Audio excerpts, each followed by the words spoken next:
आजाद Hindustan live, सच के साथ। भक्ति में शक्ति है तभी तो भगवान आते हैं। पंडित शास्त्री। नानी बाई का मायरा कथा का हुआ आरंभ। नानपुर। प्रभु को सच्चे मन से पुकारो तो हमेशा दौड़े चले आते हैं। जब नरसिंह मेहता जी जन्म से गूंगे बहरे थे, उनकी दादी द्वारा ईश्वर से प्रार्थना की गई तो शंकर जी ने संत रूप धारण कर नरसिंह जी के कान में राधे राधे बोला तो उनकी आवाज और सुनने की शक्ति लौट आई। भगवान भक्त के अधीन होते हैं। भगवान की भक्ति में इतनी शक्ति होती है कि भक्त किसी मुसीबत में हो दौड़े चले आते हैं। ऐसे ही भगवान कृष्ण ने हर बार इस धरा पर कई लोगों का कल्याण किया। उक्त उद्गार आज राम मंदिर स्थापना उत्सव के पहले दिन आयोजित नानी बाई का मायरा कथा प्रसंग समारोह में पंडित श्री शैलेंद्र शास्त्री ओंकारेश्वर द्वारा कही गई।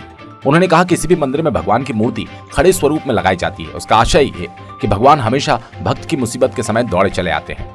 वाणी समाज द्वारा आयोजित इस बहुप्रतीक्षित राम मंदिर स्थापना उत्सव दिवस के उपलक्ष्य में विभिन्न धार्मिक अनुष्ठान कार्यक्रम के साथ कथा यात्रा को आरंभ किया।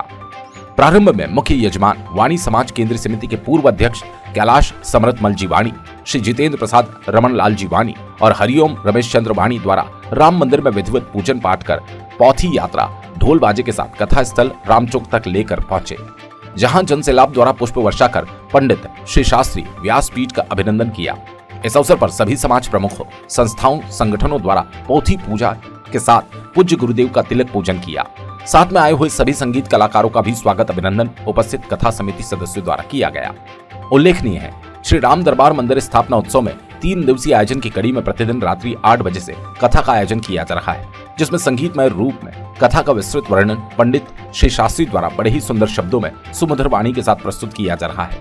उक्त कथा में नानपुर, अलीराजपुर, कुक्षी, खट्टाली, उदयगढ़, झाबुआ आदि के श्रद्धालु भी कथा का लाभ ले रहे हैं। अंत में सभी यजमान परिवार द्वारा महाआरती के बाद प्रसादी का वितरण किया गया। रात में 12 बजे आरती की गई। उसके पश्चात महाप्रसादी यजमान परिवार की ओर से बांटी गई। जिला संवाददाता जितेंद्र प्रसाद वाणी की रिपोर्ट।